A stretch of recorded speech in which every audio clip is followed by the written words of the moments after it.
Jen, I'm going to go to you, and feel free to chime in. Any of the members of the panel can chime in at any time on any of these issues. Just jump right in. We talked a little bit on the phone before this, and I asked you basically what kind of issues are you most concerned about, and you talked a little bit about how the government supports the food system and what particular types of foods they support. Talk a little bit about that, but also what do you see that could potentially change this?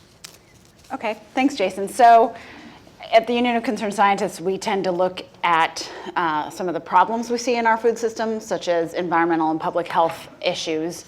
And we also look at how the policies that we have in our country are lending to those challenges. And so in particular, we've been looking at the agricultural practices and the agriculture system writ large. So it's not an accident that we grow so much corn and soybeans in our country and other types of commodity crops. It's not an accident that we have only 2% of our farmland devoted to fruit and vegetable production. We feel very strongly that there's an almost bipolar approach to agriculture and food and dietary guidance in this country. We have one arm of the federal government telling us that half of our plates should be fruits and vegetables, and then what we actually subsidize, and by subsidize I don't mean just the sort of the direct payments that are often vilified, but insurance and research and many other kinds of supports for the agriculture sector. Those two things are quite at odds with each other. So we're saying do this to be more nutritious, and then on the other hand, we're supporting the complete opposite.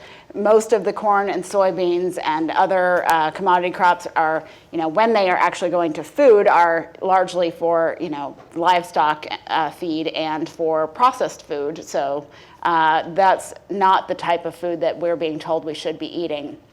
At the same time, the practices that are being employed by the majority of farms on this country are leading to a lot of environmental problems. We've got everything from soil erosion, runoff into the Gulf of Mexico and dead zones and the problems associated there. We've got climate change, everyone has been speaking to that issue. There's the public health impacts of our current system, such as antibiotic resistance. And there's also the impacts of the diet-related diseases that are part of the supports that we give to these ingredients for these processed foods.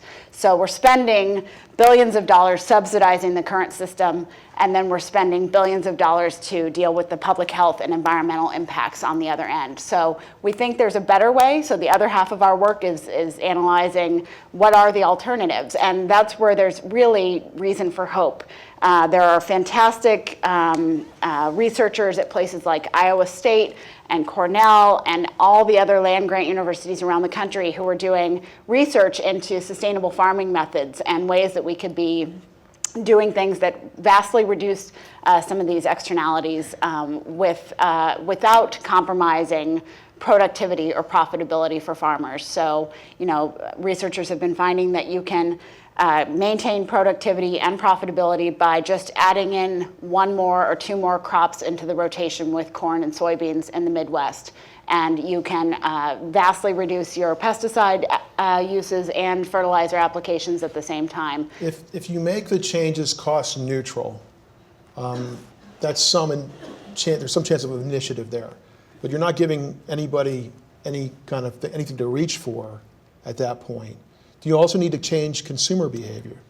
Well, and how do you do that? Yeah, so there's, I think Richard on the last panel said, this tyranny of cheap food. And I do think that that's a caution, that we don't want to say all food should be cheaper and incentivize consumer behavior in that way. I think that, we need to figure out what is a real price for our food, what is a fair price for our food, and then address the issues associated with how there are so many in our country who cannot make the choice to purchase healthy food. And we absolutely focus on food disparities and food access issues as well. So we do need to give farmers who are internalizing their costs, who are doing things like planting cover crops and doing crop rotations, who are planting buffer strips, who are doing things that can really make a difference when it comes to many of the problems that we've all been talking about.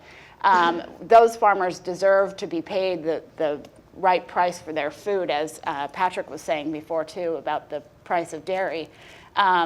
So I think that that is the next step in the question is, how do you set a fair price? How do you set a price that recognizes the internalized costs? And then how do you make that food affordable for everyone?